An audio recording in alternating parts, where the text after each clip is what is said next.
dug the hook into a loop, and bent to the task with furrowed brows.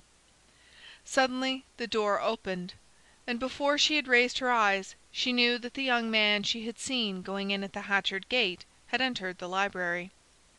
Without taking any notice of her, he began to move slowly about the long, vault-like room, his hands behind his back, his short-sighted eyes peering up and down the rows of rusty bindings.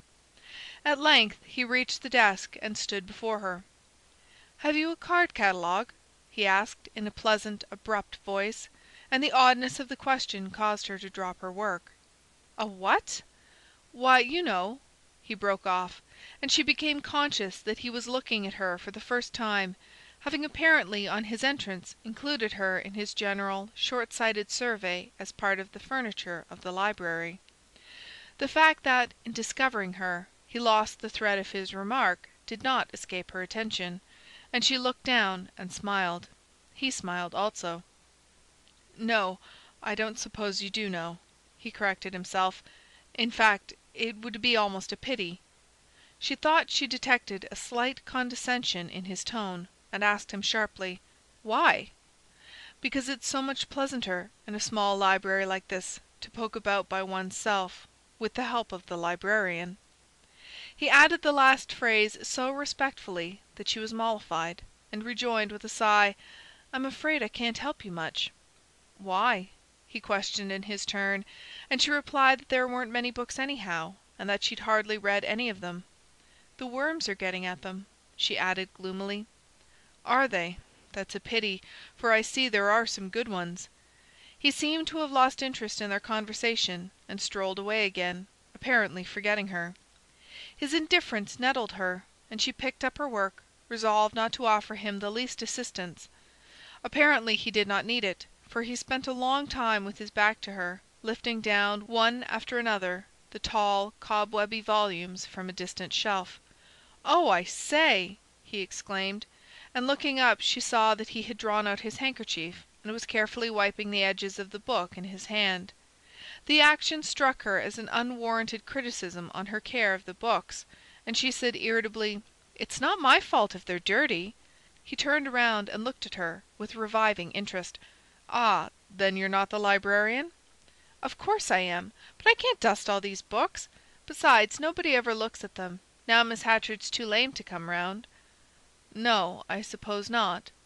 He laid down the book he had been wiping, and stood considering her in silence. She wondered if Miss Hatchard had sent him round to pry into the way the library was looked after, and the suspicion increased her resentment. "I saw you going into her house just now, didn't I?" she asked, with a New England avoidance of the proper name. She was determined to find out why he was poking about among her books. "Miss Hatchard's house?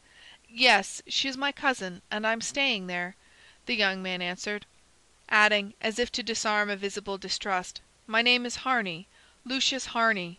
She may have spoken of me." "No, she hasn't," said Charity, wishing she could have said, "Yes, she has." "Oh, well," said Miss Hatchard's cousin, with a laugh, and after another pause, during which it occurred to Charity that her answer had not been encouraging, he remarked, "You don't seem strong on architecture." Her bewilderment was complete. The more she wished to appear to understand him, the more unintelligible his remarks became. He reminded her of the gentleman who had "explained" the pictures at Nettleton, and the weight of her ignorance settled down on her again like a pall. "I mean, I can't see that you have any books on the old houses about here. I suppose, for that matter, this part of the country hasn't been much explored. They all go on doing Plymouth and Salem. So stupid. My cousin's house now is remarkable. This place must have had a past. It must have been more of a place once." He stopped short, with the blush of a shy man who overhears himself, and fears he has been voluble. "I'm an architect, you see, and I'm hunting up old houses in these parts." She stared. "Old houses? Everything's old in North Dormer, isn't it? The folks are, anyhow." He laughed and wandered away again. "Haven't you any kind of a history of the place? I think there was one written about 1840, a book or pamphlet about its first settlement," he presently said from the farther end of the room. She pressed her crochet hook against her lip and pondered. There was such a work, she knew. North Dormer and the Early Townships of Eagle County. She had a special grudge against it because it was a limp weekly book that was always either falling off the shelf or slipping back and disappearing if one squeezed it in between sustaining volumes. She remembered, the last time she had picked it up, wondering how anyone could have taken the trouble to write a book about North Dormer and its neighbours. Dormer, Hamblin, Creston, and Creston River. She knew them all, mere lost clusters of houses in the folds of the desolate ridges.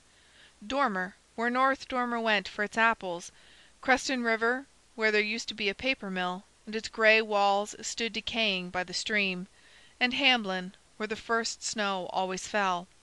Such were their titles to fame. She got up and began to move about vaguely before the shelves, but she had no idea where she had last put the book, and something told her that it was going to play her its usual trick and remain invisible. It was not one of her lucky days.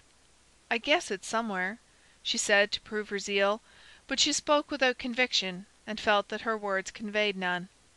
"Oh, well," he said again. She knew he was going, and wished more than ever to find the book.